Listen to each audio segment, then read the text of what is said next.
Muy bien, muy buenas tardes para todos los que están presentes aquí en la sala de nuestro clásico antropoceno, hoy en una edición especial en la última semana, y para todos aquellos que tengan la dicha y las ganas de poder compartir esto vía nuestra página de YouTube. Estamos en una semana que para nuestros amigos de Chile es muy interesante.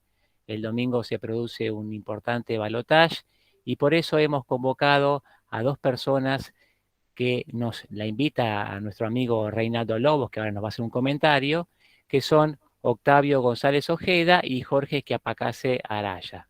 Vamos a tocar el tema balotaje en Chile, el ocaso de la política tradicional, los cambios y el futuro. Octavio es ingeniero comercial, docente titular de posgrados de marketing comercial de las Universidades Centrales de Ecuador y Venezuela y Universidad Mayor de Chile. Es coordinador latinoamericano del movimiento humanista y fue fundador del Frente Amplio y presidente del Partido Humanista. Por otro lado, Jorge Quiapacase Araya es cientista político de la Pontífica Universidad Católica de Chile, magíster en ciencia política. Ha trabajado como asesor de gestión en el Ministerio de Deporte y Educación del Gobierno de Chile y es fundador y actualmente se desempeña como gestor de Alianza e Incidencia en la plataforma en el Centro de Incidencia Pública. Nuestros invitados Octavio y Jorge, pero antes le voy a dar la palabra a Reinaldo Lobos. Adelante, Reinaldo. Muchas gracias, Javier. Muchas gracias a todos. ¿Cómo lo hago aquí para compartir pantalla? Con la flechita, y ahí dice ¿ya? Opciones, puedes compartir toda tu pantalla si querés, que es la más fácil, y compartís todo. Flechita de opciones. Esta, acá está.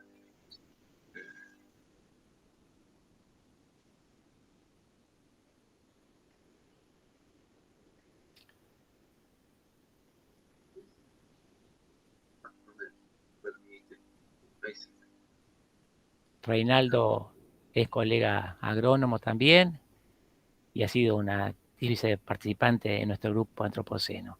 Ahí va a maximizar su pantalla con balotaje en China. Estamos viendo parte perfecto. Perfecto, ¿se ve bien? ¿Ah? Sí, solamente si querés poner ocultar la palabrita que está ahí abajo para que no se vea. Ningún problema. Al lado de compartir, poner ocultar. Eso, ahí está, perfecto. Ahí estamos. Adelante, fantástico. Todo tuyo.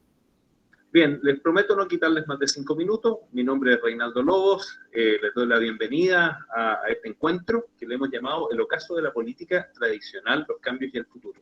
¿Por qué hablamos del ocaso de la política tradicional? Porque esta elección en particular en Chile se viene presentando en un contexto que es muy especial.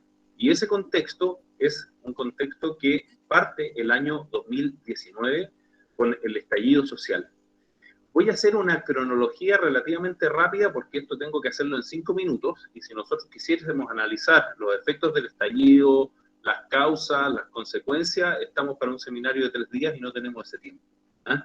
Así que contarles, bueno, el 18 de octubre del 2019 se produce un estallido social que parte en la ciudad de Santiago.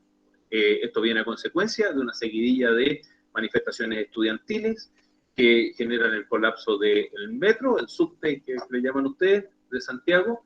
Se genera un caos completo en la ciudad entra en crisis, colapsa, la gente no se puede mover a sus casas, tiene que prácticamente todo Santiago empezar a movilizarse, o la mitad de Santiago por lo menos se tiene que empezar a movilizar a pie y se produce un colapso generalizado.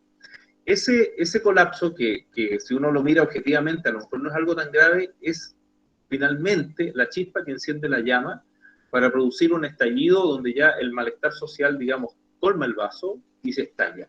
Y esa misma noche se produce un estallido gigantesco en la capital de Chile, que va permeando rápidamente al día 19 a todo el resto de las regiones del país, principalmente en las grandes ciudades, aunque incluso en ciudades chicas. Yo creo que Chile, casi Chile entero, genera un efecto de un estallido muy violento. El día 20, 2 días después del estallido, el presidente Piñera poco hace, yo diría, gala del impacto que ha recibido, ¿eh? Y tiene unas palabras muy desafortunadas que quedan en la retina de todos los chilenos, dice que estamos en guerra. Y al declarar la guerra, en alguna medida, le declara la guerra a quienes sienten malestar, que es casi todo Chile, porque este movimiento, curiosamente, y esto da para un estudio sociológico completo, parece no tener una articulación. es espontáneo, no tiene una cabeza, es absolutamente acéfalo, y es compartido probablemente por buena parte del país. Tanto es así que al día siguiente, en la mañana temprano, han tenido que salir los militares a la calle para tratar de imponer el orden, cosas que tampoco logran a cabalidad, y el general a cargo de las fuerzas, el general Iturriaga, en ese entonces general a cargo de las fuerzas militares en Santiago, hoy día, hace muy poco, nombrado comandante en jefe del ejército, dice, se despacha esta declaración: soy un hombre feliz, no estoy en guerra con nadie. Con lo cual le quita el piso a su jefe o su superior directo, que es el presidente de la República. O sea, finalmente lo deja sin pie. Pareciera ser una insubordinación, pero es una insubordinación que yo diría que es bastante diplomática, y yo creo que en función también de advertir ciertas conductas erráticas de la primera autoridad.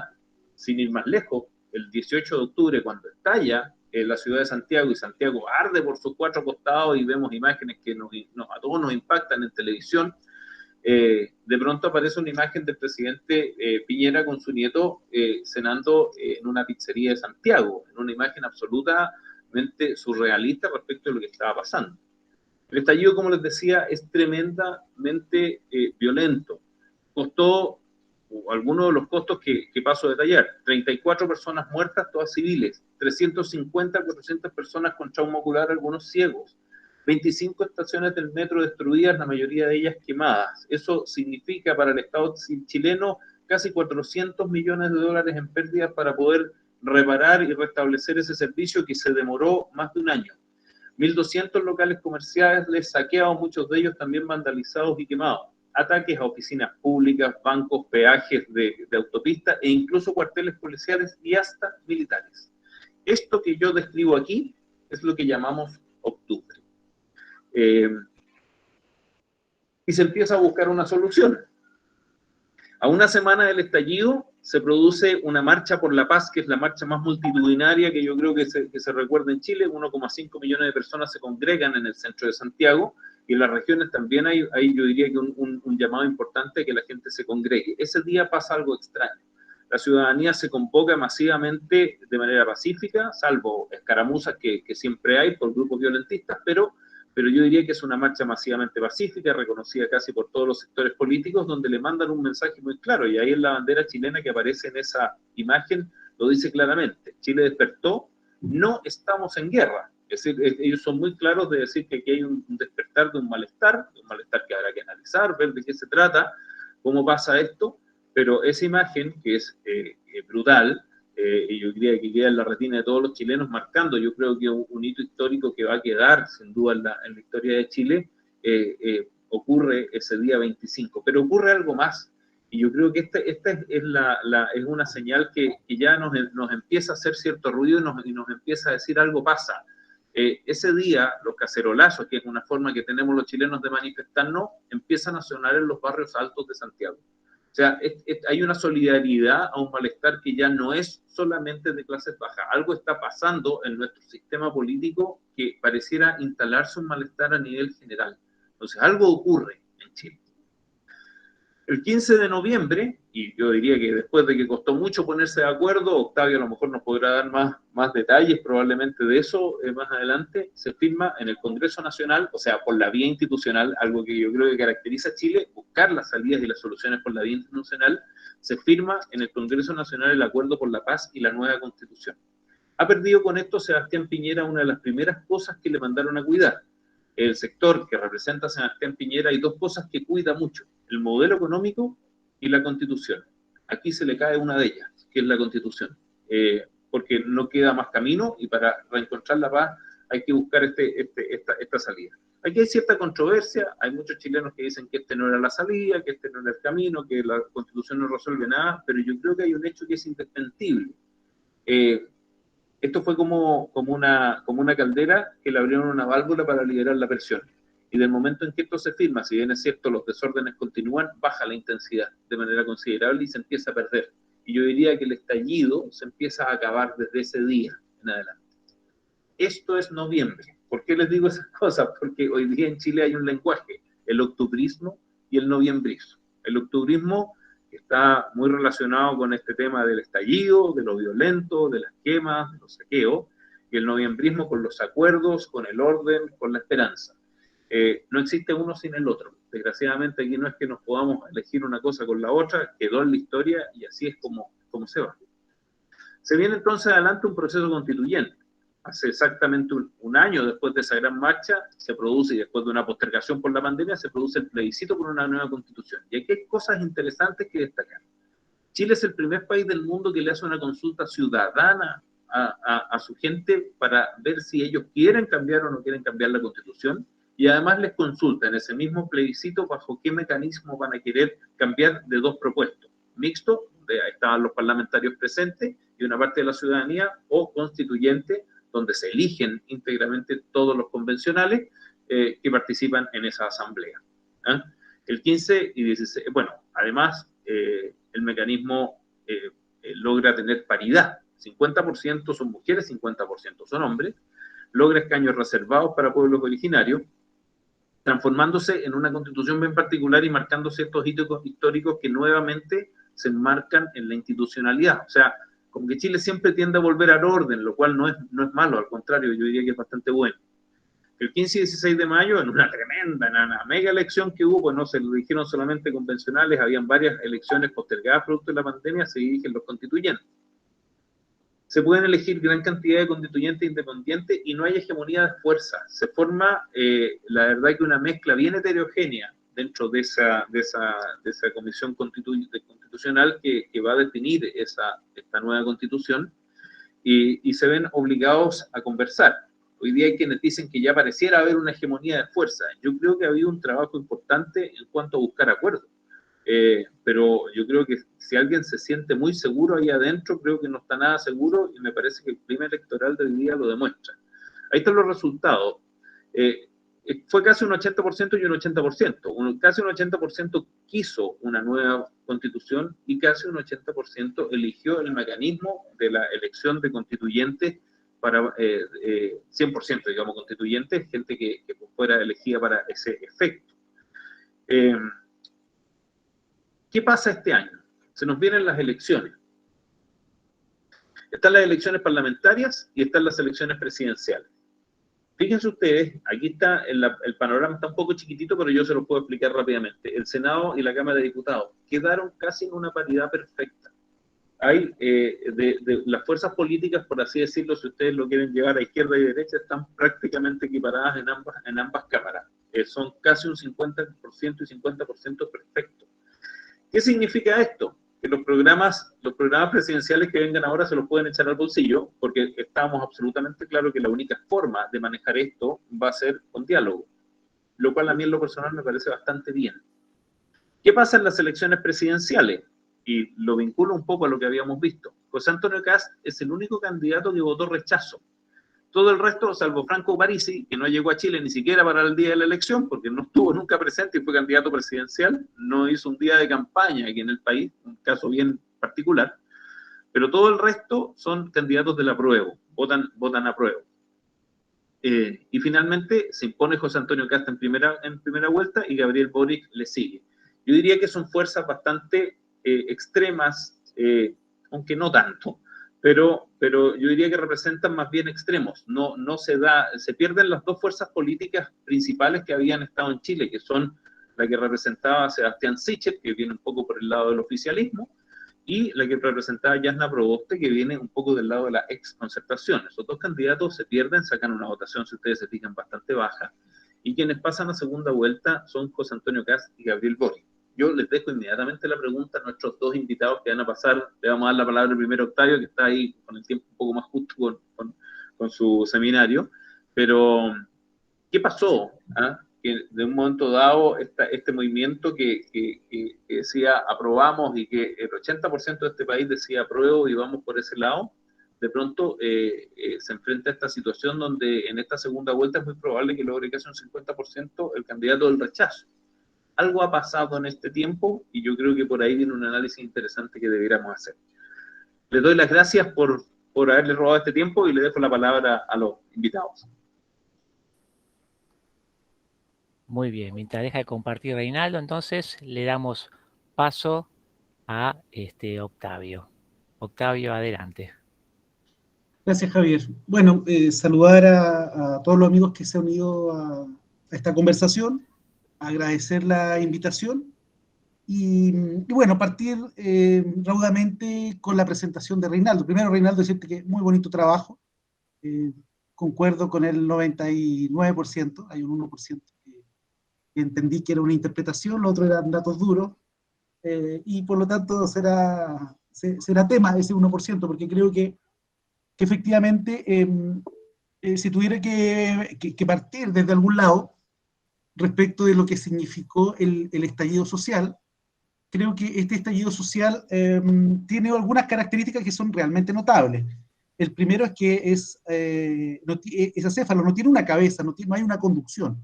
Hay un malestar que se empieza a representar de 30 años de un desequilibrio político, económico, social y cultural, desde mi punto de vista. Creo que ha sido una transición desde la dictadura hasta la democracia muy largo, y creo que cuando se generan condiciones más largas, sociales, culturales, políticas y económicas, respecto de un cambio a otro, se empieza a acumular ciertos niveles de tensiones, y desde ahí es lo que yo por lo menos proceso y entiendo respecto del estallido social. Errores graves que a mi gusto cometió el gobierno de Piñera. El primero ya es la adjetivización que mencionó Reinaldo. Después, respecto de lo que hizo Piñera. Pero me parece que el error más grave fue que Piñera empezó a buscar responsables externos, y básicamente la derecha. Mencionar que comentaron que desde las policías dijeron que habían detenido venezolanos, cubanos, que en el Partido Comunista, básicamente en su sede de Plaza Italia, se había encontrado material donde se promovía y se estaba preparando esto. Lo que con el tiempo que ha demostrado que era totalmente falso. Entonces, finalmente no se entendió desde el gobierno la situación que estaba pasando. Y esto ya sea para un gobierno de derecha, de centro, de izquierda, cuando existe una efervescencia social, cuando existe dificultades importantes, la gente se empieza a desbordar, lo único que tiene posibilidad es entender en su condición de origen y en su médula más profunda desde dónde se está generando esta condición. Eso fue un error de Piñera que también ha sucedido en varios líderes latinoamericanos en diferentes momentos. Desde ahí, lo que sucede es curiosamente un capítulo que fue liderado por hoy día quien estimo va a ser el próximo presidente de Chile, que es Gabriel Boric. Gabriel Boric fue parte de un proyecto político que hoy se llama el Frente Amplio, que lo componían 13 fuerzas políticas que se oponen al sistema binominal, a la economía binominal, al modelo binominal que se instaló durante una buena cantidad de Chile, donde hubo una rotación entre demócratas cristianos, socialistas y, por supuesto, Sebastián Piñera de derecha, donde perpetuaron un modelo económico. Característica de ese modelo económico es la desigualdad, y es todo un poco lo que se expresa en lo que significa este movimiento social. Pero Gabriel hábilmente entiende que necesita su relación dentro del Frente Amplio, siempre tuvo un rol protagónico, pero lo que hizo fue vincular y tomar ciertos niveles de acuerdo con la derecha a través de un personaje que Piñera, apenas asume su segundo periodo, coloca en el Congreso, que fue Blumel. Blumel es un joven dirigente de Evópoli que empieza a relacionar el mundo del Congreso con el gobierno y lo coloca de punto fijo en el Congreso, buscando generar no acuerdos con la concertación, que venía de capa caída, sino básicamente con el Frente Amplio. Y eso provoca algunos datos que no son menores para entender hoy día, y lo que estoy tratando de lanzar es el momento social, el momento donde se genera el acuerdo por la paz y las elecciones del día domingo. Voy a tratar de hacer un poquito ese link. Lo que ocurre es que ese acuerdo entre Gabriel Boric y Sebastián Piñera lo exilia de esa política dura con la cual Gabriel Boric aparece en la escena política, como un independiente duro que efectivamente golpea todo lo que se le coloca por encima, se le ve muy vinculado de pronto a algunas políticas más duras de Latinoamérica, Cuba, Venezuela. Empieza a tener un desarrollo bastante fuerte por ese lado, pero Gabriel entiende que en ese momento, cuando ya el Frente Amplio era un proyecto político que empieza a consolidarse en número, entiende que necesita generar política de acuerdo, que esta dureza no le iba a alcanzar para generar mejores condiciones electorales. Y así como a través de Blumel logran ciertos acuerdos con el gobierno. Hay capítulos muy mencionados que para mí son de tomar nota. El diario La Segunda es un diario de derecha que es los que hace vivir muchos políticos o los mata. El caso de Meo es muy claro. Meo se ganó del diario La Segunda cerca de 25 titulares, 5 primeras planas en su peor momento. Gabriel empieza a tomar protagonismo en La Segunda, no solo con declaraciones, sino hay declaraciones desde gente del gobierno donde destacan el rol conciliador y la forma y la madurez de Gabriel Boric. Eso, para la gente que estábamos en el Frente Amplio, constituyen señales de que hay un capítulo que nos estábamos perdiendo. Y ese capítulo que nos estábamos perdiendo lo conocimos en el ex Congreso Nacional, el día que ya se había acordado, ese día simplemente se estaban viendo los detalles de este acuerdo por la paz, en el cual Felipe Kast, senador por la Araucanía, había tenido un rol preponderante, Mario Desbordes, de Renovación Nacional, porque habían llegado a ciertos niveles de acuerdo con Gabriel Boric, solo con Gabriel Boric y Giorgio Jackson, para que dos de las organizaciones más importantes del Frente Amplio, de las 13, para que efectivamente se generaran condiciones para terminar con este estallido social, mejorara y pudiera terminar su periodo Sebastián Piñera, y la moneda de cambio fue el plebiscito. Consecuencia de aquello, el Frente Amplio se termina, se termina ese Frente Amplio de 3 organizaciones, quedando solo 4, 11 entre que se fragmentan, se retiran o finalmente se fusionan con otros, nuevamente fragmentando a la izquierda, pero la habilidad de Gabriel, incluso dentro del Frente Amplio, en la foto final de este acuerdo por la paz, se le ve absolutamente solo en esa foto. Es una foto bastante emblemática, la cara de Gabriel era bastante compleja, sabía que se le venían tiempos muy duros, no obstante, entendía que el diálogo dentro con la derecha iba a ser fundamental, no así el diálogo con la centroizquierda. Para él, la anulación de la concertación era fundamental en este diseño. Bueno, yo cuento un poquito porque esto lo quise ayudar un poco en el contexto de Reinaldo, porque esto lo viví en primera persona. Yo estuve ese día en el ex-congreso, fui parte de las conversaciones, me encontré con la cena lista, no tuve posibilidad de elegir el menú.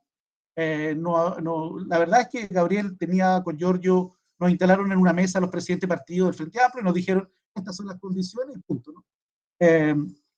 Fue bien interesante su capacidad de instalar y imponer los acuerdos que él ya había generado. Entonces, lo que hoy día vemos, y aquí voy y hago pivot con el balotaje de este domingo, es que hay un error que se está conceptuando a la derecha, que está jugando a hacer que Gabriel es un tipo muy duro, es extremo. Y la verdad es que Gabriel no tiene nada de duro respecto de la política de generar acuerdos, de los diálogos.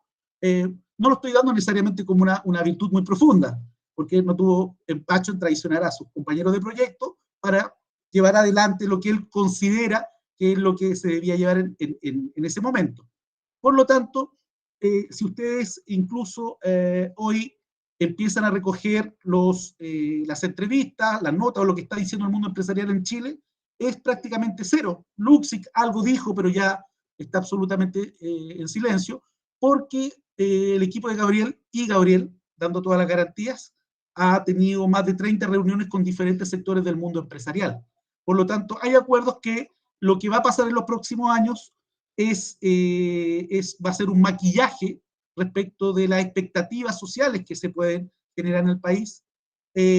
No va a haber cambios al modelo con profundidad. Sí, efectivamente, creo que en la salud, en educación, en vivienda y en el sistema previsional van a tratar de apostar a generar muy buenos acuerdos para generar modificaciones que efectivamente dejen tranquila a la gente y que Gabriel tenga un gobierno tranquilo.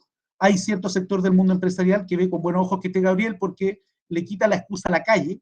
Es decir, lo que más teme el mundo empresarial es que nuevamente tengamos un país detenido económicamente, socialmente, donde efectivamente el lumpen pueda tener un nuevo espacio, y gobiernos como el de José Antonio Kast, más que lo que haga él, es una buena excusa para la manifestación social. A Piñera era el presidente ideal para manifestar la efervescencia social o el malestar.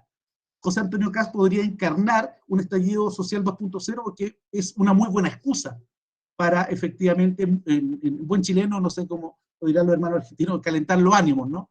Y Gabriel lo que puede provocar efectivamente es colocar paño frío, porque su política de acuerdo, su forma de cómo va a instalar ciertos niveles de cosas, creo que van a lograr que los ánimos estén en mejores condiciones.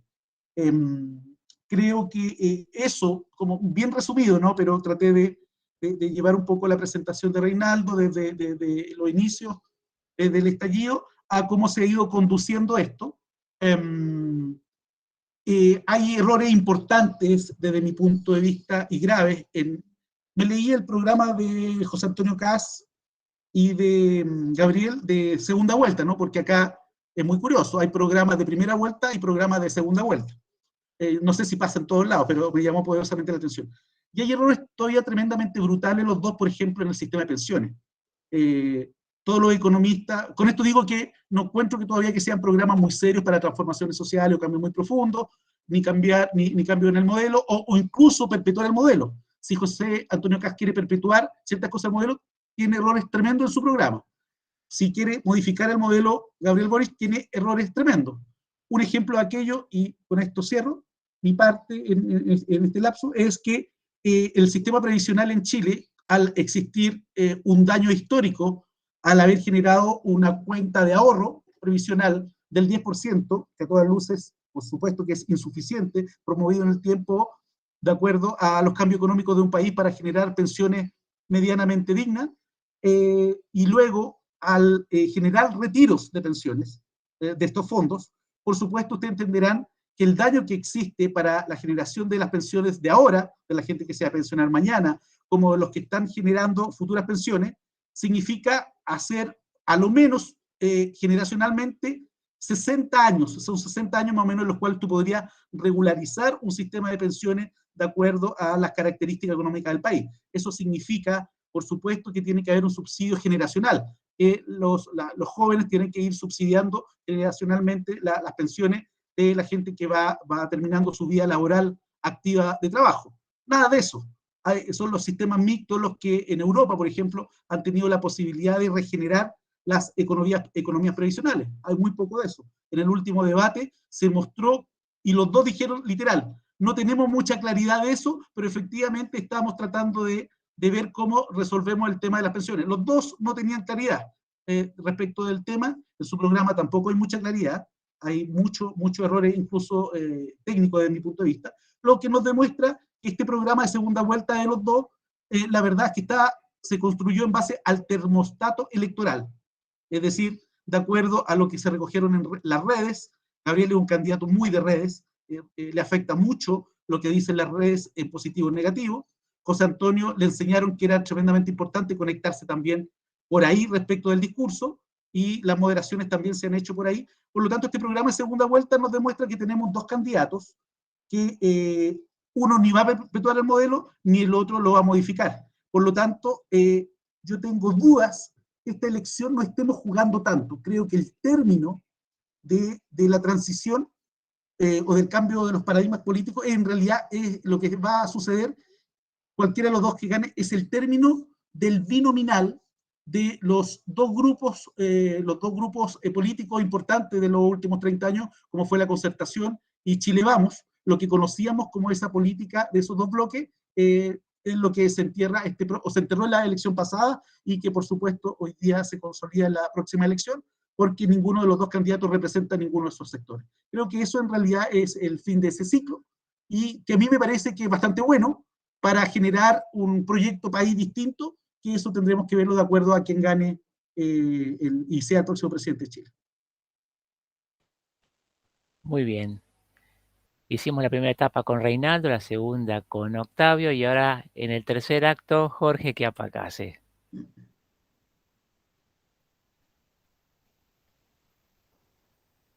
Muchas gracias a todos. ¿Me cuentan si se está viendo la Perfecto, presentación? está cargando y se ve perfecto. Se ve muy bien. Perfecto. Bueno, un poco la idea de presentación es analizar un poco el pasado cercano de Chile, y esto me refiero al estallido, un poco lo que está pasando ahora y un poco hacer unas pequeñas proyecciones hacia el futuro, siempre respondiendo la pregunta bien en chileno de qué cresta fue lo que pasó. Poco lo vieron venir. Por un lado, miren, esta noticia fue el 8 de octubre del 2019, 10 días antes del estallido. El presidente Piñera dice en un medio que mientras América Latina está convulsionada, Chile es un verdadero oasis con una democracia estable.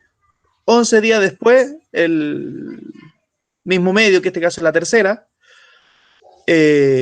medios que son de la élite de derecha nacional, titula totalmente lo contrario: saqueo, incendio y barricadas se registran durante la jornada de manifestaciones por aniversario. Bueno, este fue del 2021, pero fue muy similar a lo que pasó ahí, 2018. O sea, un año después prácticamente seguían estos elementos que contravenían esta idea del presidente Piñera, de que éramos un oasis. Esto fue un evento que pocos lo vieron venir, es cierto, pero lo que quiero señalar en esta parte de pasado de explicar es que habían sí elementos que nos decían que algo estaba pasando en Chile. Que habían ciertos elementos que parecieran de que este oasis que mucha élite veían, en verdad, eran lo que unos profesores en ciencia política han llamado una sociedad hidropónica, porque las raíces no estaban muy desarrolladas. Veamos un poco qué mencionan ciertos datos. Esta es una encuesta del Centro de Política Pública de la Universidad Católica de Chile, que se llama Encuesta Bicentenario. La Universidad Católica también es la universidad, la primera o la segunda, y no voy a discutir cuál, de importancia en Chile, es sí asociada al mundo conservador, y el Centro de Políticas Públicas, en verdad esta cuña está dirigido por un ex jefe mío, así que lo conozco muy bien, que es una persona también cercana al mundo conservador. Y aquí lo interesante de esta encuesta, opciones de puntero, pluma, es que podemos ver que en el tiempo esta idea del sueño chileno fue perdiendo credibilidad.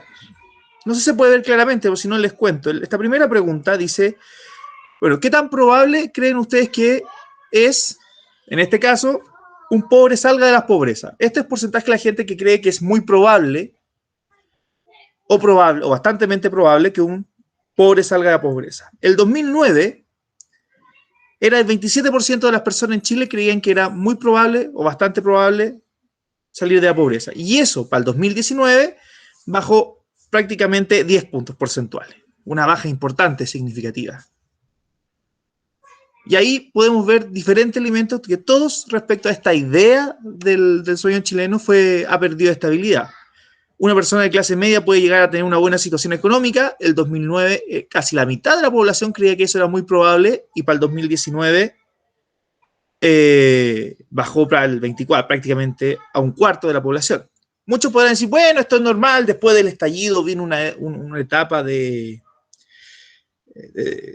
pesimismo, pero lo cierto es que esta encuesta fue realizada en septiembre del 2019, un mes antes del estallido. Por lo tanto, todo lo que estamos viendo acá son elementos que, entre comillas, no están sesgados por el proceso que viene después del estallido social. Ahí, bueno, les puedo compartir para que si quieren la encuesta en sí misma, si quieren seguir analizando. Por aquí, por ejemplo, un joven inteligente pero sin recursos es probable que pueda ingresar a la universidad. Nuevamente, la mitad de la población creía esto en el 2019 y bajó a un 35%, perdón, el 2009 y bajó a un 35% en el 2019. Acá un último para no seguir dando la lata. Una persona que tiene un negocio, una empresa pequeña, ¿qué tan probable o muy probable es de que se transforme en una empresa exitosa? El 2009 el 49% creía que es proceso. O sea, la idea de que el emprendedor puede ser un empresario era potente. Y nuevamente el 2019, antes del estallido, replicó esto. bajó simplemente a un cuarto de la población. Por lo tanto, para mí, esta lámina de esta encuesta nos muestra que sí, estaba pasando algo que no nos estamos dando cuenta, que la expectativa que el señor tenía en su contrato social estaba bajando, que la legitimidad de ese contrato en cuanto a lo que nos prometían que podría ser a la larga el sueño de la meritocracia, las personas estaban percibiendo de que no era cierto. Y eso para mí es un elemento importante que dentro de muchos otros, esto es una línea de explicación nomás, nos da a entender qué cresta pasó ese 18 de octubre. Otro elemento muy importante, y aquí me sale el politólogo, Chile decíamos que teníamos instituciones fuertes, pero lo cierto es que estas tenían pocos lazos con la sociedad. En el cuadro de la... no sé cómo ven si ustedes, derecha o izquierda, y me pierdo el juego de las pantallas, pero que dice de relación con partidos políticos, el amarillo de Chile, podemos ver cómo uno en el 2010, respecto a Argentina y Perú, la mitad de las personas en Chile decían no tener relación con un partido político. En Argentina era 60 y en 60 y en Argentina y en Perú, perdón, era 70. Y podemos ver 10 años después cómo Chile de estos países fue el que más creció esa relación en no sentir relación con un partido político. Por lo tanto, acá tenía un problema. Por un lado, este contrato social, esta idea de meritocracia estaba entrando en crisis y los actores políticos, que eran nuestros intermediadores, con quien nosotros trabajábamos para poder creer en ese contrato social, también estaban perdiendo legitimidad. Pero no solo eso, aquí y viene el último, acá dice azul, pero debiese ser, está malo leer los nombres, me voy a castigar, pero ahí debiese ser el azul naranjo y el naranjo rojo. Pido disculpa el caso. Este es el porcentaje de participación de las personas en las elecciones. Por mucho tiempo en Chile nos mentíamos y decíamos que en Chile participaba una gran cantidad de la población. Y era esta línea naranja, que el cálculo se hacía en base a las personas que estaban registradas, porque por mucho tiempo el registro era voluntario y mucho tiempo antes el registro era censitario, perdón, tenía que tener ciertas características. Por ejemplo, si tomamos el dato de 1940 hasta el 2010, que es cuando en Chile se transforma el voto voluntario, en toda esta etapa anterior el voto era obligatorio, vemos que los porcentajes aparentemente eran altos. 1940, un 75%, 2010 también un 85%. Bueno, en esta etapa no hay muchas votaciones porque, bueno, fue la etapa de la dictadura. Pero cuando analizamos no solo respecto a las personas registradas, sino respecto a las personas que tenían edad de votar, es decir, más o menos 18 años en adelante, concentremos aquí de los 90, podemos ver que hace rato teníamos una baja considerable de participación en electoral. Que lo que hizo a la larga el voto voluntario, con inscripción automática, fue transparentarla.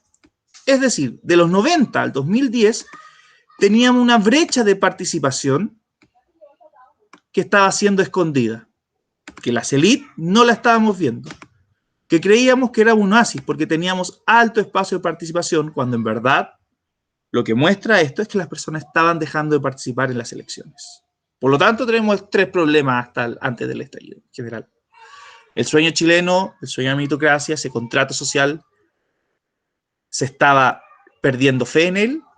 Teníamos intermediarios políticos que no tenían legitimidad y las personas estaban dejando de participar en las elecciones.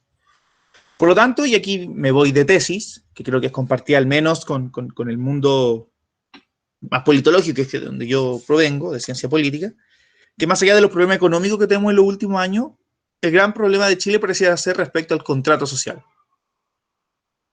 Eso de por qué hace que las personas aceptemos las leyes, que aceptemos a la larga el monopolio de la fuerza del Estado. Y eso fue lo que se ha ido quebrando con el tiempo de los 90 hasta ahora, hasta el estallido social, que conllevó en una constituyente que no es otra cosa que volver a reescribir ese contrato. Presente, ¿qué pasó ahora en las elecciones de 2021? Ahí Reinaldo decía que aparentemente eran contradictorias. Es cierto, Chile cambió pero en 7 meses cambió demasiado, ¿no? El que está acá, es el resultado de las elecciones convencionales. Aquí no está de izquierda a derecha, pero lo que podemos ver es que esta lista que estoy marcando, la lista del pueblo, más Apruebo Dignidad, y estos otros principalmente, eran grupos fuertemente de izquierda no tradicionales.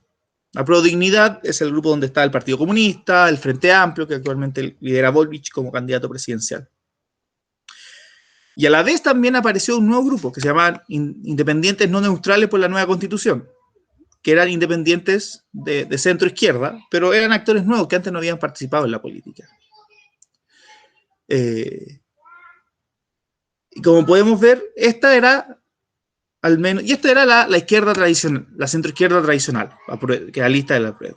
Por lo tanto, podemos ver que lo que era la derecha, o la centro derecha, no voy a entrar en esa discusión, era 37 de 155. Ahí las matemáticas no son tan rápidas, pero aproximadamente un 20% para hacer un número rápido. ¿Qué pasó 7 meses después?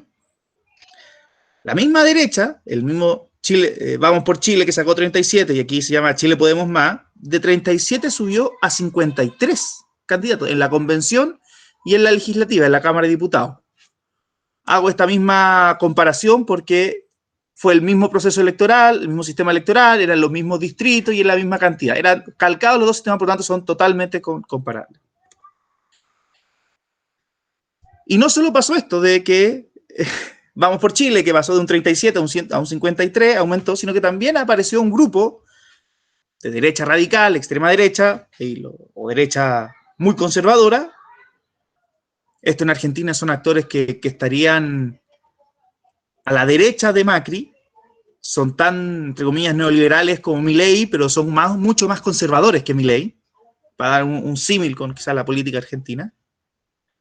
Ahí me pierdo si a ustedes le pueden poner un nombre más específico, pero son los que al menos yo conozco, que se llama el Frente Social Cristiano, que estos son el partido de José Antonio Kast. Y después apareció otra figura que se llama Partido de la Gente, que es un populista, Parisi, más cercano a la derecha o a la centro-derecha, que también sacó 6. Por lo tanto, lo que era la derecha de 37 pasó prácticamente, en un cálculo rápido y probablemente malo, a tener 70. En 7 meses pareciera que la gente cambió de opinión. Veamos antes de ver esta diferencia las similitudes. Porque muchos dicen, entonces, esto es diferente. Bueno, yo creo que hay ciertas similitudes entre estas elecciones. Aquí, bueno, veamos cierto elemento de lo tradicional y lo presidencial. En los convencionales, como les comenté, hubo una baja histórica de los partidos tradicionales. Aquí está, no se ve muy bien, así que le voy a decir raudamente los datos. Me quedan 6 minutos, así que me apuro. Por ejemplo, el Partido Demócrata Cristiano, que uno muy tradicional en Chile, que tenía 14 diputados, pasó a tener 2 convencionales. Y este cálculo podemos hacer uno por uno. Por lo tanto, hubo un golpe en general a lo que eran los partidos tradicionales. Y también hubo un fortalecimiento de una izquierda no tradicional, que era Apruebo Dignidad. Pero también aparecieron estas figuras de Lista del Pueblo e independientes no neutrales, que eran actores independientes que se coordinaron y pudieron participar. ¿Qué es similar? Bueno, en la presidencial vemos también un actor no tradicional de derecha, una nueva derecha y una nueva izquierda son los que están. Por lo tanto, si hay algo similar en estos dos procesos, es que los elementos tradicionales perdieron el poder. Y eso creo que marca lo que significa que fue el fin de la transición y estaba en una nueva etapa política. Y aquí más claro, y me apuro mucho más, las diferencias. Por un lado, la centroizquierda, la izquierda más republicana, una izquierda liberal, son 2/3 de la convención. O sea, son una mayoría fuerte. Si pudiesen conversar, no conversan, pero si pudiesen conversar, podrían sacar la constitución que quisieran. En cambio, en la legislativa, no hay una mayoría que permita tener la mitad más aún estable en el tiempo. Antes la convención tuvieron nuevos actores de izquierda y ahora tenemos nuevos actores de derecha. ¿Por qué estos cambios? Bueno, una hipótesis es que la izquierda que ganó en la convención actuó de manera demasiado avasalladora y eso generó que la gente tuviera cierto miedo y cambió de preferencia. Otra hipótesis, y esta es la personal, es que votaron diferentes padrones. Por ejemplo, para elección convencional, como aquí es voto voluntario y todos estamos inscritos, los sectores más de derecha dijeron, la verdad, no creo en este sistema, por lo tanto no quiero participar, y se quedó en casa. Y en cambio, gente joven que desconfiaba en la política tradicional dijo, no, esta es una oportunidad de cambiar Chile, y fue a participar. Y esto está muy relacionado con cierto estudio, por ejemplo, de la ONG Tenemos que hablar de Chile. ¿Pero qué pasó después en la elección legislativa? Bueno, la gente de derecha, ellos sí se asustaron, dijeron, no, ahora tenemos que ir a participar. Y la gente más joven dijo, mira, esto es lo mismo de siempre, por lo tanto, como no es cambio, no voy a participar. Por lo tanto, son padrones, personas, grupos diferentes los que participaron. Y eso podría ser una explicación más racional de por qué los resultados en 7 meses cambiaron tanto. Y ahora el desafío quizás es que para esta segunda vuelta los 2 padrones vayan a votar. Y por lo tanto creo que el resultado es brutalmente incierto. ¿Por qué pasó esto? Bueno, porque ahí, como les comenté, tenemos una debilidad de las instituciones tradicionales. Por mucho tiempo ellos se hipertrofiaron desde un punto de vista de una adicción institucional, en el sentido de que ellos están en el poder y se miraban a sí mismos en el poder. Es cuando alguien es adicto al poder o adicto, no sé, al alcohol, y uno empieza a tomar alcohol sin medir las consecuencias. Y tomas alcohol porque crees que está bien y te encierras en tu mundo y crees que el resto está mal. Eso pasó un poco. El poder se transformó como un tipo de alcohol y generó esta adicción. Y lo otro también que no podemos negar es que hubo un sistema nuevo, proporcional, que permitió cambiar un poco la realidad. Y esto es lo que le mencionaba más la comparación brutal de esta idea de los 2 padrones. ¿Y qué nos espera para el futuro? Bueno, hay elementos de corto plazo y elementos de mediano plazo o largo plazo. En el corto plazo creo que va a haber un desafío, gane quien gane, ya sea Kast o Boric. Va a haber una lucha en el gobierno entre Halcón y Paloma, que acá en Chile, como decimos, las personas que son halcones, que son más polarizados, que dicen, no tengo los votos, pero voy a presentar mi propuesta y voy a perder, y van a ser mis principios con los que voy a perder. Y Palomas, que son los actores que están más dispuestos a ceder y a conversar con los otros. En resumen, y similar a lo que decía un poco Octavio, hay gente que va a querer gobernar con el programa de primera vuelta y otros van a querer gobernar con el programa de segunda vuelta. Y eso va a ser una tensión que se va a ver constantemente, independiente que gane, ya sea caso Boric, y que va a dificultar un poco a ambos gobiernos el generar cierta gobernabilidad. Un segundo elemento es que yo creo que va a haber un total y completo, no estoy exagerando, pero un fuerte status quo, debido a que el Congreso está brutalmente fragmentado y hay una polarización entre las élites. Por lo tanto, creo que es difícil, gane quien gane, generar esos consensos. Y este status quo va a generar, creo, un aumento del malestar de las personas, porque gane quien gane, no van a haber cambios de políticas públicas demasiado trascendentales, en mi opinión. Si gana Boric, probablemente cierto sector más liberal, más moderado de lo que es la actual coalición de gobierno, no se va a ir con Kast. Perdón, si gana Boric, no, si gana Kast, cierta coalición más liberal no se va a ir con Kast, por lo tanto se va a romper la actual coalición de gobierno. Y si gana Boric, es probable que ciertos actores de lo que fue la concertación o la centroizquierda se vaya con Boric y otros actores se queden. Por lo tanto, va a haber una realineación de estas alianzas políticas, ya sea por la izquierda o por la derecha. Y esto más un poco de inversión. Aquí no soy tan experto, por lo tanto creo que aquí donde corro más riesgo de equivocarme. Ya sé, probablemente ya sé qué pasa, me está retando Mariano ahí con la vista. Va a haber una discusión constante de la regla de juego respecto a para invertir, ya sea por Boric que quiera aumentar, por ejemplo, los impuestos, o Kast que quiera disminuirlo, pero nuevamente, como no hay mayorías fuertes, suficientes, dudo que se pueda haber un acuerdo rápido. Y como saben, la gente más experta dice que estos constantes incertidumbres de cuál va a ser la regla de los juegos de inversión va a seguir desincentivando la inversión de los recursos, y yo creo que eso también va a traer problemas en el corto plazo al proceso económico.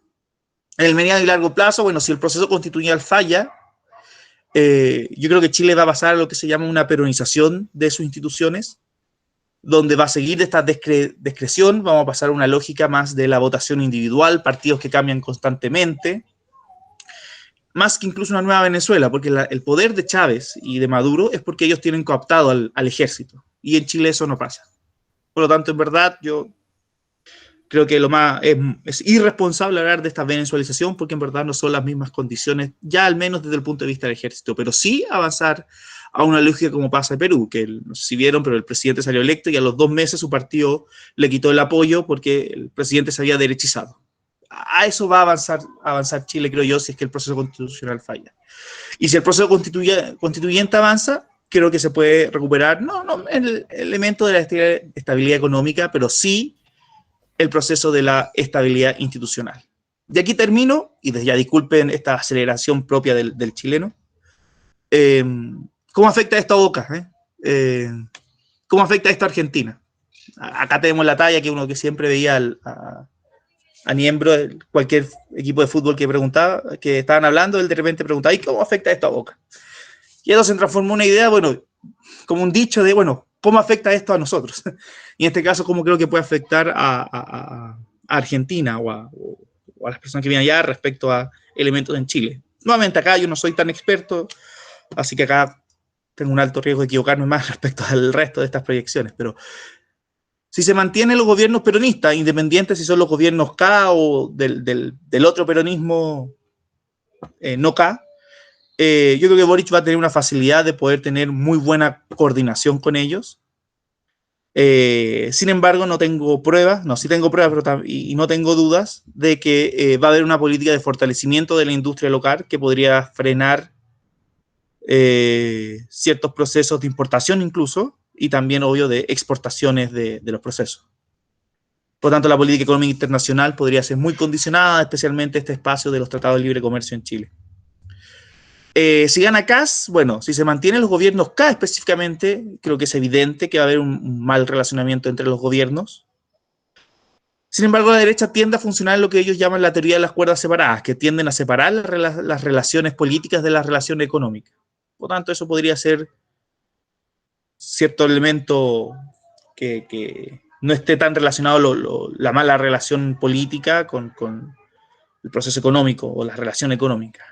Sin embargo, hay que tener ojo, y esto quizás no afecta tanto a la industria agrofruti exportadora, pero hay una fuerte base de CAS, está en los dueños agrícolas sureños. Lo que podría traer ciertas políticas para ese sector, especialmente lo que tiene que ver con ganado y exportaciones más relacionadas con fruta del sur, que entiendo, son muy diferentes a lo que están más conocidos ustedes en la zona central. Muchas gracias y perdonen haberme pasado tanto no fue tanto, 8-3 del tiempo. Y muchas gracias desde ya por la invitación. Perfecto, gracias Jorge. En realidad es un placer enorme tenerlos a Reinaldo, a Jorge y a Octavio en esta reunión, porque los tres nos presentaron desde 3 miradas distintas un panorama muy, muy completo. Bueno, a partir de ahora entonces viene la otra parte linda de nuestras reuniones, que es el de preguntas y respuestas y el de comentar. Los que quieren tienen una manita ahí para levantar y ya tengo en la lista a 2 personas, que es a Mariano y a Raúl Rolando. Primero Mariano. Adelante, Mariano. Bueno, felicitaciones a los compatriotas trasandinos, muy interesante. Octavio, una visión más optimista, Jorge, una más, en fin, más compleja. Realista. Buenísimo eso de cómo afecta esto a Boca, lo de Bielsa, buenísimo. La peronización de Chile y la sociedad hidropónica, esa metáfora de la sociedad hidropónica, un poco floja de raíces, buenísimo. En fin, hablaron los tres, Reinaldo, Jorge, Octavio, del desencanto, de la frustración, de la falta de un proyecto, de la ruptura con las élites, pero como son chilenos, no hablaron de inflación, no hablaron de pobreza, ni tampoco del coronavirus. En fin, si bien Jorge hizo un correlato con Argentina, nos resulta tan ajeno esto que están planteando respecto a lo que sería un debate acá. En fin, me gustaría alguna reflexión sobre esta. Muy interesante el tema de los 2 padrones, el padrón que votó en la constituyente y el padrón que votó en la legislativa, y cómo 2 resultados tan distintos se explicarían por 2 padrones. Por un lado, los jóvenes desencantados y por el otro lado, los adultos asustados. Acá también tuvimos una cosa un poco rara, en particular en provincia de Buenos Aires, entre la primera y la segunda vuelta. En fin, no sé muy bien qué preguntar, quedé un poco, digamos, empachado de información, pero ¿por qué, Jorge Octavio, no hablan de inflación? Obviamente porque están en Chile, pero ¿cómo puede ser una diferencia tan grande? No hablan de pobreza, no hablan de inflación, no hablan de planes sociales. Todo eso supongo que en Chile no existe. En fin, estamos a un abismo. Por el lado del desencanto de la sociedad con la dirigencia, yo creo que estamos parecidos. Pero, o sea, ¿cómo podemos estar parecidos en nuestro vínculo con las élites a partir de un contexto tan distinto? Perdonen si soy un poco confuso, pero en fin, gracias nuevamente. Bueno, ahí tiró la pelota Mariano, si alguno quiere hacer algún comentario. Sí, Jorge. y prometo ser breve. La verdad yo no hablé de pobreza, inflación, no porque no exista, sino porque no es lo mío. Y no me gusta mucho hablar de lo que no tengo tanto conocimiento, pero en general ya hay un hecho en Chile que ha aumentado la pobreza, especialmente efecto al coronavirus, pero también ha venido aumentando lo que llaman, ha bajado el poder adquisitivo de las personas, y esto es algo que viene aproximadamente, pues no me gusta hablar de esto, pero aproximadamente del 2010 hacia adelante ha venido bajando el poder adquisitivo. Desde la crisis subprime, el poder adquisitivo de la persona ha bajado, y yo creo que eso ha aumentado este desencanto de las personas con el elite. Y también en Chile se habla mucho de la inflación, que la estamos viviendo a niveles que ustedes se van a reír. Creo que la inflación en Chile todavía no pasa de los 2 dígitos, pero para nosotros es algo que no estamos acostumbrados a esos niveles, pero sí es un tema que está en el debate presidencial. Y yo no hablo ni voy a profundizar mucho eso porque la verdad no soy un experto de tema y no le quiero vender humo respecto a esos elementos. Pero sí te puedo decir que es un tema. La pobreza es un tema, ha aumentado, ha bajado el poder adquisitivo de las personas, lo que desde el 2008, o esa sensación, y ahora con la inflación, esa sensación se ha aumentado aún más, el tema de la capacidad adquisitiva de las personas. Sí, yo les quisiera Dale, adelante, Octavio, dale. Bien. Mira, bueno, no voy a hablar un poco de economía, porque traté efectivamente de hacer una mirada gruesa, ¿cierto? O sea, cada uno de los temas es para muy largo. Yo creo que Jorge ha un tremendo esfuerzo de resumir, Reinaldo también de resumir en pocos minutos mucho, porque todos los temas además tienen una profundización que efectivamente no alcanza. Pero voy a tratar de animarme a hablar de la pobreza. No me lleve al tema del COVID porque ahí es más profundo, pero me puedo animar al tema de la pobreza y la condición de origen de la pobreza en Chile. Yo siempre hablo de la condición de origen porque a mí me gusta atender los temas para poder comprenderlo desde la médula, desde la parte más ínfima. Creo que el problema siempre se debe revisar desde una profundidad tal que te permita efectivamente por lo menos tener una radiografía lo más certera posible. El gobierno de Pinochet instala en Chile un primer ejercicio de un modelo neoliberal, a propósito de los Chicago Boys, y hacen un primer esfuerzo, porque así se lo vendieron a Pinochet, respecto de una nueva escuela económica, y por lo tanto esa escuela económica para la realidad de Chile era tremendamente importante porque se podía experimentar. No se lo explicaron de esta forma, porque creo que quizás Pinochet hubiera dudado si le hubieran dicho, mira, venimos a hacer un experimento a Chile. No obstante, se lo mostraron desde un punto de vista bastante favorable para la situación país, ¿no? Para la situación económica, productividad, inflación, trabajo y toda la situación que se enfrentaba en dictadura. Este modelo tenía características que efectivamente son tremendamente importantes de atender, porque también nos puede resolver lo que ha pasado en Latinoamérica. Cuando se instalan modelos económicos, estos tienen que tener ciertos niveles de características que permitan o regular el modelo, o perpetuarlo, o efectivamente profundizarlo de diferentes formas. Pero finalmente lo que no se hizo en Chile, y creo que en otras economías tampoco se ha hecho, es regular la economía.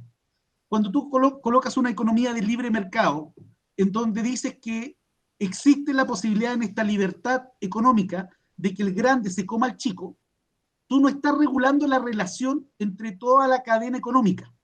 Cuando dices que lo que hace el Estado de Chile es colocar superintendencias, por ejemplo, superintendencia de bancos, superintendencia de salud, que es la excusa para decirle a la gente, estamos preocupados de que a ustedes no le metan goles, estamos preocupados de que la cosa no sea tan compleja. Pero finalmente, la superintendencia le daban warning, le daban multas ínfimas para lo que significaba que las grandes empresas pudieran hacer lo que ellos quisieran. Y eso vino de la mano con la colusión, donde los grandes monopolios económicos empezaron a coludirse, donde efectivamente empezaron a ver que además a través del sistema previsional podían recaudar dinero del fondo previsional, esa misma plata de tus ahorros previsionales, la economía me permitía que yo pudiera prestártela a través de los bancos que pertenecían al sistema previsional, y bueno, rotar tu misma plata prestándotela con intereses, pero sin embargo los intereses que tú ganabas por pasármela eran bastante bajos, o bastante complicados de proyectarlo en el tiempo. Cuando tú armas una economía que tiene tantas libertades para hacer la traducción, lo que tú estás haciendo es una fábrica de pobreza, porque efectivamente son ciertas capas sociales que empiezan a sentir este golpe de un mercado que es bastante voraz. Y eso significó que en Chile se borró durante 2 décadas y media la clase media, que en los principios de los 70 era bastante gruesa. Cada vez que se va perpetuando el modelo económico de estas características, lo que haces tú es que vas colocando más delgada la capa media y la vas engrosando en la capa baja o en la capa de pobreza. Otro elemento que fue importante para esta fábrica de pobreza fue los créditos. Tenías que tener cierto nivel de... Tú dices, bueno, fabricando pobreza no permite tener gobierno en tranquilidad, ¿no? Bueno, lo que hicieron fue que el modelo económico generó mucho crédito. Es decir, la gente podía ganar, no sé, $1.000, pero su capacidad de endeudamiento que le dio la banca, que le dio el sistema, era de $5.000.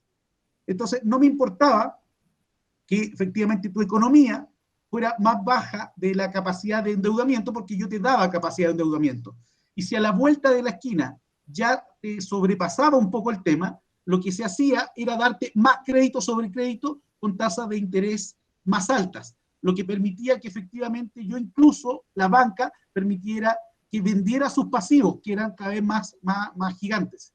Yo coloco algo en la pantalla, no sé si soy yo. Sí, sí soy yo. Te escuchamos bien, te vemos bien. Ya, yo no sé qué pasó en mi computador, pero ahí sí, lo arreglé. Entonces, un caso tremendamente bullado en Chile fue la Polar, en donde una casa comercial lo que hizo es darle crédito sobre la deuda de los clientes. Es decir, me debías $1.000.000, no te preocupes, te doy una nueva línea de crédito de, voy a hablar en dólares, me debes $3.000, te doy una nueva línea de crédito por $500, pero esa deuda que tienes de $3.000 se convierte en $5.000. No importa, quedas amarrado conmigo por mucho tiempo y por lo tanto te sigo engrosando tu capa de endeudamiento. Esa fábrica de pobreza tiene 2 ejemplos tremendamente claros. No podías, lo que no le puede pasar a la banca o al sistema comercial es que la gente entre en impagos. Tiene que generar algún tipo de pago, ¿no? Porque si me deja de pagar y da por deuda vencida, lo que yo hago es que efectivamente no tengo capitalización, no tengo flujo, y bueno, todo lo que significa en una economía el comportamiento no pago. Entonces, lo que hizo el sistema es que colocó un ente regulador, muy extraño, que se llamó DICOM, que era donde los bancos, donde el sistema medía, no medía, transparentaba tu situación crediticia. Todos sabemos que los bancos tienen nuestro ID, ¿no? Comercial, saben perfectamente en qué situación estamos. Bueno, el tema es que había que popularizar este ente que mostraba la radiografía económica. Si tú estabas en DICOM, tenías prohibido acceder a cualquier tipo de crédito, desde casas comerciales pequeñas de pueblo hasta la banca más grande. Cuando hace crisis esta fábrica de pobreza, porque entra una cantidad de gente muy alta en incobrable, ¿qué es lo que hacen? Hay un acuerdo entre el gobierno y la banca, y lo que hacen es decir, borremos a la gente de DICOM, es decir, que no estén en este sistema y así nuevamente podemos entrar en un sistema de crediticio. La gente en Chile, y aquí voy a contar, y con esto cierro respecto a esta fábrica de pobreza, que espero haber un poco atendido a lo que planteaba Mariano, tenía en Chile un plasma de última moda, aunque su casa se estaba cayendo a pedazos. Un buen ejemplo lo voy a dar, y esto tiene que ver con un tema laboral. Yo trabajo para una empresa multinacional en comunicaciones, que yo no me podía entender, y en mis viajes no podía entender, cómo Chile era la plataforma donde se lanzaban los equipos tecnológicos de más alta gama. Estoy hablando de equipos de $2.000. iPhone en Latinoamérica se lanza en Chile. Samsung hace su lanzamiento en Chile. Chile cuenta con una cantidad de 2,5 teléfonos per cápita y todos de alta gama. Ya en Chile no existe la gama baja. Los teléfonos esos pequeños que en algunos países uno recorriendo Latinoamérica todavía ve almeja y eso, acá en Chile no existe. Ni el niño de la población más simple tiene un teléfono de aquello. Entonces, la respuesta que me dieron desde Apple y la respuesta que me dieron los amigos asiáticos fue que en Chile en realidad era mucho más interesante que otros países que compraban menos, pero preguntaban más. Es decir, hay países sudamericanos que tienen mayor conocimiento del poder adquisitivo y de su capacidad de endeudamiento, que preguntaban más, bullaban más con el precio. En cambio, en Chile tú le llevabas modernidad y te los compraban todos. Por lo tanto, era mucho más interesante vivir, más que la venta, vivir la experiencia de los clientes para poder efectivamente atender a lo que significaba el lanzamiento de esta gama alta de equipos, y por lo tanto Chile ha seguido siendo un tremendo laboratorio para las multinacionales, porque aquí lo consumimos todo. Entonces, claro que sí, es una fábrica de pobreza, pero está acompañado de un modelo que se ha perpetuado en el ADN de la gente, y en la práctica la gente puede, mira, la gente tiene su tarjeta de crédito con $300, se endeudó en 400 y busca como sea pagar $150 para que le queden $50 en su tarjeta de crédito. Es decir, el sistema está demasiado enquilosado en el ADN de la gente, y por lo tanto eso a la vuelta de la esquina tiene costos bastante altos en lo que significa el desarrollo de una economía. Una economía, para ver ciertos niveles de sanidad, tiene que tener dentro de su gente ahorro e inversión. En Chile, la capacidad de ahorro y la capacidad de inversión es huevo. Eso te habla de una economía, curiosamente que yo digo todavía saludable, pero absolutamente endeudada. Es decir, tú debes hasta los calzoncillos más fome, más feos que tengas en tu casa, lo debes a crédito y estás terminando de usarlo después de un año y todavía debes la última cuota. Buenísimo, Octavio. Nos queda unos 10, 15 minutos y en la lista de oradores o de preguntas tengo a Raúl Rolando, a Josefina y se ha sumado Luis Emilio. Raúl, todo tuyo el micrófono. Bien, gracias a los expositores, la verdad que muy claros los dos. Yo voy a hacer un popurrí, si me permiten, y decirles un poco algo. Ustedes iban a votar un presidente que estaba fuera de Chile. Nosotros en Argentina, si bien fue un gobierno de facto, tuvimos un presidente que trajimos de Estados Unidos, Leviston, 1970, después de Onganía. O sea que no es novedad para los argentinos estas cosas raras. Con respecto a lo de Boca, muy bueno, porque es verdad, Boca es la Argentina, y eso es porque somos los más grandes. Ahora vamos a entrar puntualmente en los temas. A mí se me ocurre, y en diálogo con mis amigos de Chile, ellos están medianamente tranquilos por la paridad en la parte de los legisladores. O sea, ellos piensan que la balanza, más allá de las espumas, se va a terminar concentrando ahí, y eso va a ser un poco el reaseguro de Chile. Hablo de empresarios, hablo de productores, hablo de gente que está relacionado con nuestro sector digamos, de empresarios pyme, pero que van pujantes y que conocen el mundo. Con respecto a las exposiciones ambas, hay 2 o 3 temitas que me gustaría ver si pudieran ampliar o tienen influencia o no, por lo menos de la visión argentina. No hay ninguna palabra con el tema de la influencia de lo que está pasando en el sur de Chile con respecto al tema mapuche, que es un tema que en la Argentina lo vamos a recibir, creo, pronto, con los brazos abiertos, entre paréntesis dicho esto, porque, bueno, en Chile, como bien dijo alguien de los expositores, existe todavía una conducta, una presencia militar bastante fuerte que en Argentina, desgraciadamente, no la tenemos. Y eso va a hacer que la presión, por lo menos desde acá, lo que se ve que la presión que van a ejercer en el sur se va a venir para este lado. Con respecto al otro tema que tampoco mencionaron, y es un tradicional de Chile, yo soy contador público, economista, digamos, de alguna manera, la influencia de Chile con Estados Unidos y Reino Unido siempre fue tradicional. Quizás lo que explicaba recién Octavio es un poco el resumen del por qué, ¿no? Los tratados de libre comercio y demás.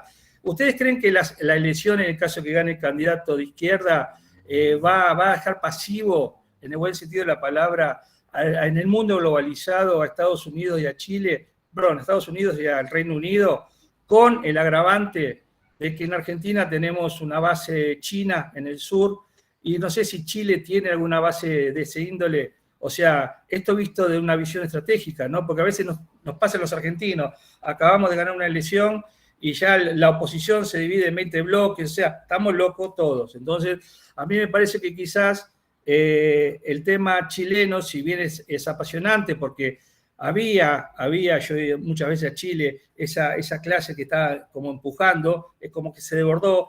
Yo pienso que los últimos presidentes de Chile no tuvieron la visión de que había que poner algo en ese sector, y provocó esos desbordes que ustedes bien, creo que fue Jorge, el que presentó con fotos y demás. La pregunta entonces concreta es si realmente el Parlamento chileno va a ser la balanza de toda esta puja electoral entre izquierdas y derechas. La influencia o no, para mí sí, pero me gustaría escucharla de ustedes, de Estados Unidos y de Reino Unido en este mundo globalizado con la visión china, ¿no? O sea, acá nos parecería que fuera una elección de un cuadro, en realidad acá lo que se está peleando es el cono sur, porque imagínense ustedes si gana Lula en Brasil, no sé, pero puede ganar. Quedaría Uruguay como único garante de esa visión de centro-derecha, por decirlo de alguna manera. Entonces, yo pienso que no va a ser tan fácil el tema, y pienso que quizás, como creo que nombró alguno de ustedes, lo que pasó en Perú, que llegaron y después se derechizaron, también puede pasar tranquilamente en Chile, porque hay mucha historia atrás, ¿no? O sea, nombraron a Pinochet, y bueno, Muchi creo que era el ministro de Economía, que fue el que dijo, discutamos cualquier cosa menos la economía en Chile, y por eso Chile fue pujante, ¿no? Nosotros lo tuvimos en un momento en los 90 con Menem, que también subió con la revolución productiva y no sé qué, y sin embargo transformó el país fuertemente, y entonces eso también hoy nos estamos comiendo, decimos los economistas, los stocks de aquellos años, ¿no? Entonces el resumen es esa, o sea, ¿qué pasa con los mapuches? O sí o no, si influye o no en esta elección, ¿qué pasa con Estados Unidos? ¿Qué pasa con el Reino Unido? ¿Y qué diría China de todo esto? Adelante, tiró la bola Raúl con tres preguntas puntuales. La tomo rápido. Sí, yo creo que el Parlamento alarga, me gusta decir Parlamento, porque Parlamento es el sistema parlamentario, pero maña politológica. El Congreso, yo creo que sí a la larga va a evitar, gane quien gane, gane Kast, gane Boric, va a hacer que no haya muchos cambios, y ahí va a depender, como mencioné, si el gobierno, sea que sea, tiene una estrategia agresiva y gobierna con su programa de primera vuelta, es muy probable ahí que haya nuestro status quo, y que el proceso se polarice y no hayan grandes cambios, o al menos esa es mi visión. Yo creo que es probable que eso pase, porque en general con el proceso de voto voluntario lo que pasa es los que votan son las personas que están más polarizadas. Por lo tanto, el político no se preocupa del votante moderado porque tiene menos probabilidad de votar, sino que se preocupa por el votante polarizado que tiene más probabilidades de votar. Por tanto, en ese sentido yo soy un poco pesimista o realista respecto a eso, y sí, creo que nuevamente el Congreso, la diversidad, la fragmentación que hay en el Congreso va a dificultar, y que sean dos cámaras también, o sea, la derecha creo que tiene la mitad más uno en el Senado de manera muy fácil, exacto, y en el Parlamento al revés, pero están estos actores del Partido de la Gente que van a ser muy bisagras, muy volátiles. Por lo tanto, sí, esa pregunta. Respecto a la relación USA-Chile-China, no es mi área de expertise, pero lo que sí puedo y tener la sensación es que China, y esto me lo cuenta mi papá, que también es agrónomo y en la zona, no sé si uno dice China o los empresarios chinos, pero uno cree que a larga es lo mismo, está comprando muchos graneros, packing en Chile, con mucha idea de, pareciera ser, comprar la soya, estoy haciendo caricatura, comprar la soya en Argentina, guardarla en Chile y después mandarla para allá.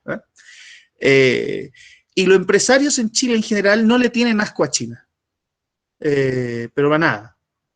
Chilquinta, que es una empresa tradicional de la quinta región, fue una venta, pero es que millonaria en plata comprada por China. O sea, la electricidad en toda la quinta región, la distribución de electricidad en la quinta región está bajo capitales chinos.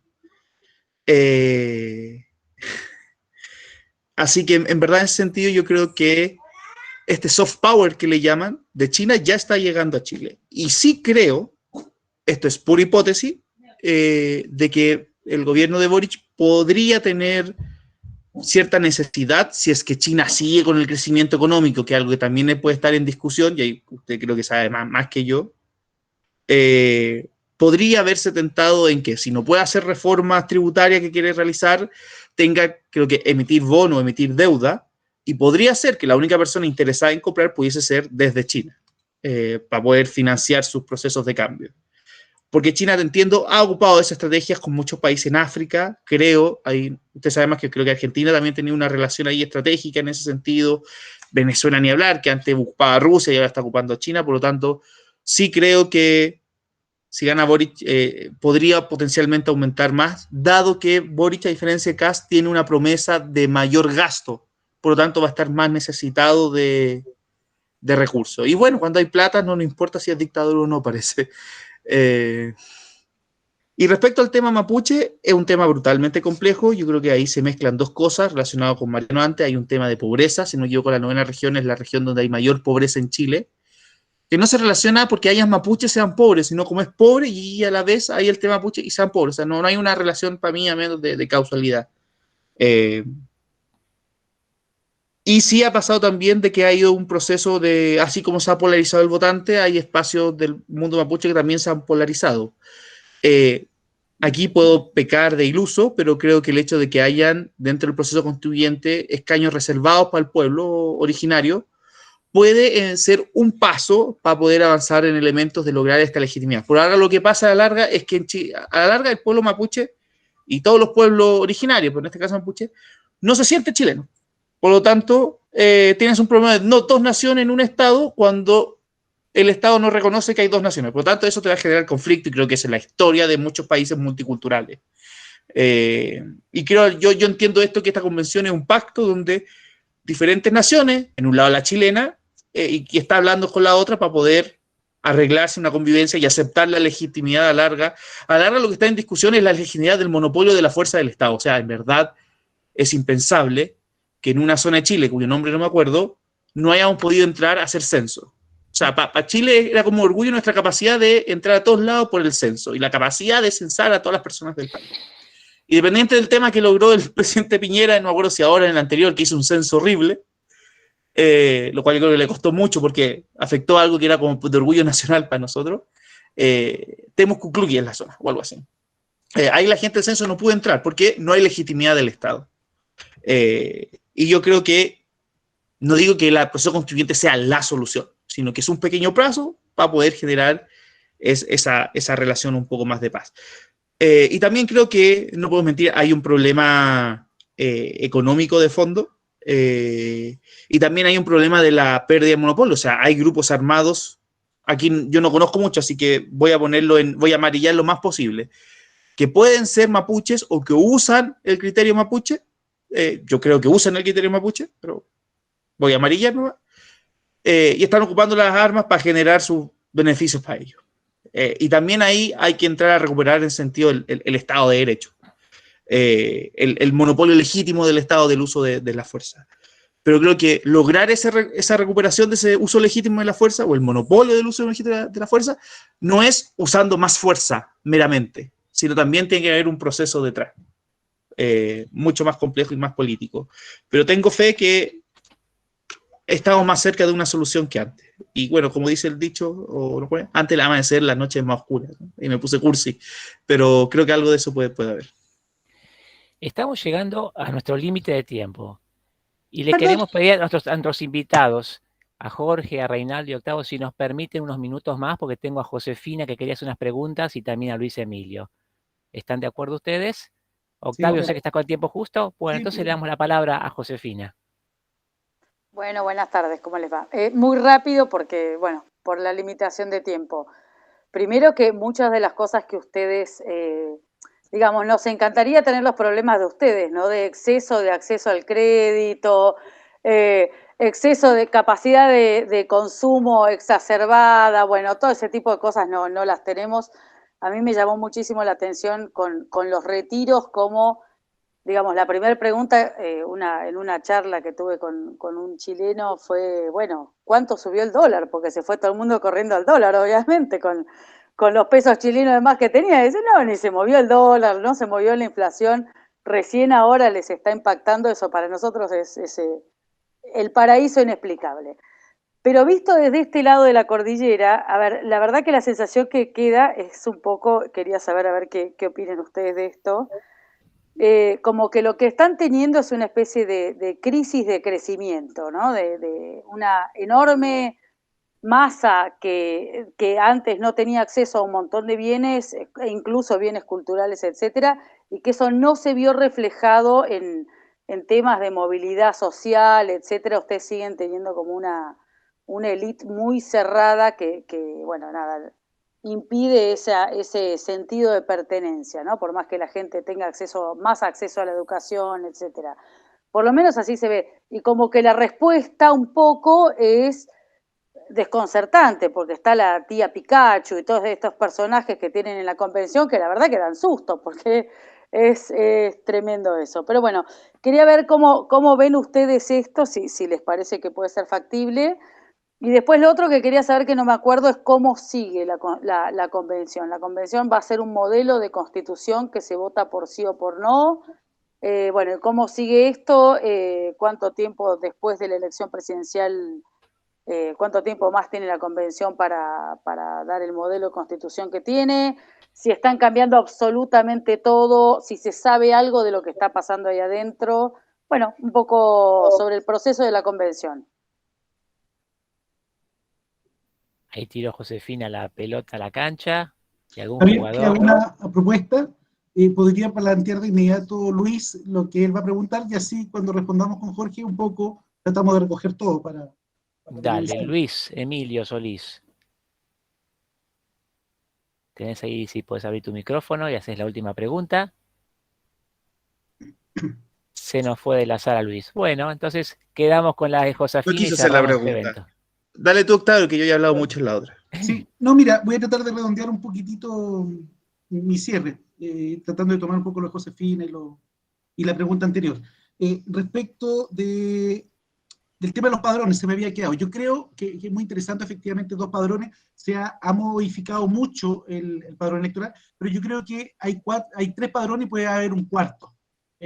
Yo creo que el de las elecciones municipales es un padrón muy especial, que por cierto estuvo un poco sucio con el padrón constituyente. La elección presidencial con diputados es otro padrón. No estoy diciendo que cambie radicalmente, pero efectivamente sube y baja. Y creo que primera vuelta tiene un padrón distinto al de segunda vuelta. Creo que por primera vez nos vamos a encontrar que va a haber un aumento de electores en segunda vuelta versus las elecciones anteriores, donde había una disminución en segunda vuelta. Es una tincada mía, ¿no? Pero efectivamente hay un comportamiento distinto. Creo que va a haber un aumento en ese padrón votante. No sé para cuál lado, ¿no? No sé si es para Boric o para acá, pero creo que va a haber un aumento. Respecto de lo que significa el Parlamento en Chile, si bien quedó bastante desordenado, hablan de orden, yo hablo de desorden parlamentario. Antes, cuando teníamos muy claro un poco lo que era la izquierda y lo que era la derecha, este binominal. Hoy día, cuando vemos los republicanos de extrema derecha, cuando vemos a los amigos del partido de Parisi, el partido de la gente, cuando vemos que efectivamente igual dentro de la izquierda hay proyectos sueltos que tienen parlamentarios, humanistas, ecologistas, creo que efectivamente es un poco más desordenado de lo que nos imaginamos. Y este desorden creo que puede terminar ordenado de acuerdo a las propuestas que plantea el gobierno. Mira lo que voy a decir, voy a ser bien audaz en esto. No se olviden que era tremendamente lejano que a propósito de lo que significaba los retiros, fuera aprobado los retiros, porque no estaban los 2 tercios necesarios para la aprobación. Y gente de derecha aprobó los 3 primeros retiros, lo que se veía bastante lejano. Entonces, fíjate cómo un tema social que efectivamente atravesó transversalmente el Parlamento, tuvo un desarrollo. Entonces, cuidado, yo creo que es bastante desordenado, que todavía efectivamente existe una crisis que podría hacer que llegara al Congreso de forma transversal. Entonces yo diría que va a depender mucho de la relación que haga gobierno con el Parlamento y cómo son efectivamente estas relaciones para desarrollar y llevar adelante ciertas modificaciones, siempre y cuando efectivamente estén de la mano con el vox populi o el grito de la calle. Creo que todavía eso va a tener cierto nivel de incidencia, por lo menos en una primera etapa. Luego, ojo con el Parlamento, no se olviden que lo que está hoy día pegando muy fuerte, aquí voy de cabeza a algo que planteaba Josefina, en qué situación está el tema constituyente hoy, es que se habla muy fuerte de volver, o sea, de armar un parlamento unicameral, donde inclusive queda más regulado sus facultades constitucionales respecto de los mismos proyectos de ley que inciten que promueva los diferentes gobiernos. Entonces hoy día tenemos un bicameral, tenemos dos cámaras, diputado y senado. La gente en Chile no entiende por qué hay dos cámaras, por qué una cámara aprueba una cosa y después otra termina rechazándolo y luego lo llevan a comisión mixta. Entonces, a mí que me ha tocado estar en el Congreso, es un desorden y un caos el que efectivamente no se logre transversalidad en los proyectos de ley. Tan así es que les voy a dar una estadística, el 38% de los proyectos presentados en la Cámara de Diputados están, el 100% presentado, el 38% están durmiendo en la biblioteca del Congreso.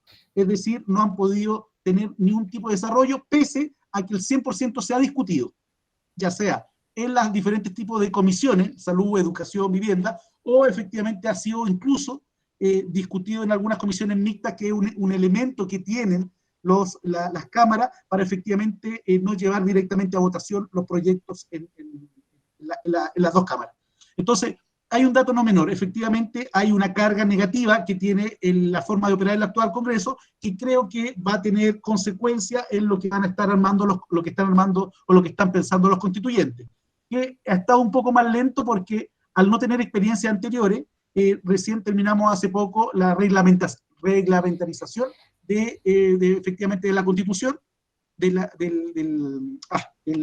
este proceso constituyente, respecto de su funcionamiento, y por lo tanto la gente tenía, y aquí creo que hay que tener mucho cuidado, tenía muchas expectativas de que se iban a generar cambios constitucionales o que se iba a armar una constitución rápida. Había yo creo que no había una claridad de los tiempos, y los tiempos van a ser mucho más lentos de lo que yo creo que se pretende, de lo que se pretendía.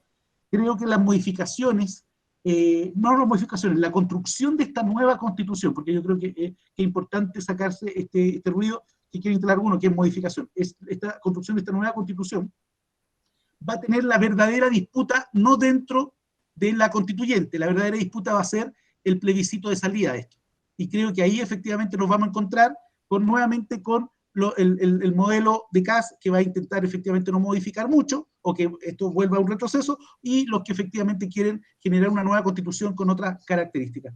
Pero yo te respondo, Josefina, yo creo que está más lento de lo que efectivamente se preveía. Los que conocemos un poquito los procesos constituyentes, yo estuve en procesos constituyentes en Ecuador con Correa y con Evo en Bolivia, sabemos que efectivamente es más complejo, sobre todo cuando llega gente despolitizada, que llegó mucha gente despolitizada, y que creo que le ha costado tomar el ritmo, y el nivel de asesores ha sido dentro de su entorno. Me ha tocado ir a algunas sesiones y creo que efectivamente la agenda, que es muy raro, la agenda constituyente se la ha tomado la agenda país, que es muy raro, cuando ellos deberían tener una agenda propia. Algunas veces están un poquito ahí ensimismados. Puede ser que haya algún detonador que destrabe muchos temas, como puede ser que efectivamente eso no ocurra. Pero en sintonía creo que soy optimista, que se van a ir destrabando algunas cosas, y creo que el Congreso, te insisto, va a responder transversalmente a la situación país, indistintamente el gobierno, ya sea de Kast o el gobierno de Boric. Y con lo último, que era la pregunta anterior, respecto de las relaciones económicas, creo que en el diseño de Gabriel está profundizar las relaciones con Asia. No colocaría solo China. Creo que ellos ahí hicieron un buen city tour, algunos parlamentarios Frente Amplio con el PC, y también estuvieron buen recibimiento en Corea. Ojo que hay economías asiáticas emergentes que son tremendamente interesantes, quizás no tienen el volumen que tiene China, pero me parece que tecnológicamente Corea creo que está en muy buen nivel, y yo hablaría de economía asiática. No creo que todavía es darle demasiado espacio solo a la economía china. Creo que también me gusta hablar de economía latinoamericana, también me gusta hablar en realidad por bloque, porque creo que efectivamente la globalización debería tratarse en bloques económicos y no solamente país a país, porque al final, a la vuelta de la esquina, terminamos con tratados de comercio mal hechos, a la vuelta no terminan cumpliendo ni el 50% de todo lo que se escribió en el tratado. Eso. Amigos, ya en Buenos Aires está anocheciendo, ustedes todavía tienen un poquito de luz y si les parece vamos a ir cerrando este ciclo con la esperanza de que así como hacia el 2010 hubo un crecimiento para Chile, hubo un crecimiento para Argentina y que seguramente hay una gran influencia internacional de qué es lo que pasa entre los países. Esta salida de la pandemia yo creo que también va a movilizar nuevamente la economía mundial y va a arrastrar muchas cosas internas, van a quedar en segundo plano con ese movimiento, con lo que puede pasar con Corea, con Asia, etcétera. No sé si Mariano querés hacer unas palabras de cierre de nuestra reunión y de Reinaldo también, y concluimos si les parece esta reunión. Mariano. Celebrar la fraternidad de ambos lados de la montaña. En fin, somos agrónomos, somos fruticultores, algunos del grupo no, pero tenemos esa pasión compartida, hemos aprendido mucho de ellos, los visitamos, los queremos, los admiramos y los estamos siempre investigando a ver qué es lo que nos muestran estos compatriotas que están del otro lado de la montaña y que por un lado son tan hermanos nuestros y por el otro lado son tan distintos, como a veces dos hermanos, ¿no? Somos hermanos y tenemos diferencias gigantes. Luis Solís se disculpa. Gracias Jorge, gracias Octavio, gracias Reinaldo. Y como siempre dice Javier, los jueves son de Antropoceno, así que no falta oportunidad en el 2022 para analizar qué pasó realmente en la elección del domingo y qué nos espera en toda América en el próximo año y quinquenio. Abrazo a todos. Muy bien, les agradecemos a todos, Reinaldo, Octavio, Jorge, el tiempo que nos han regalado y los convocamos entonces en la próxima temporada a nuevos encuentros, si les parece. Éxito este fin de semana y que esta historia que se escribe día a día tenga una letra firme, clara y con inclinación hacia arriba siempre. Les mandamos un abrazo. Perdón, hago una pequeñísima interrupción. ¿Podremos tener las filminas que han mostrado? Hubo, sobre todo el estudio de la Católica, estaba muy, muy interesante. No sé si podremos acceder a eso. Sí, yo le envío la presentación que hice y también voy a buscar el estudio general que hizo la Católica, que son más láminas, mucho más grandes, ni un problema.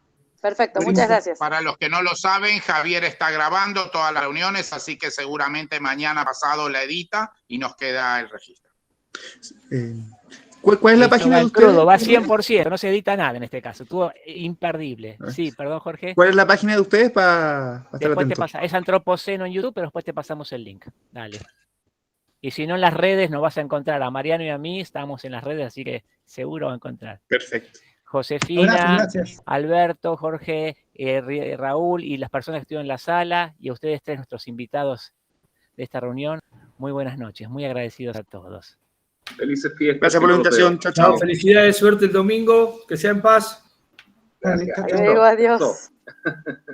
Viva Chile miércoles. Abrazo.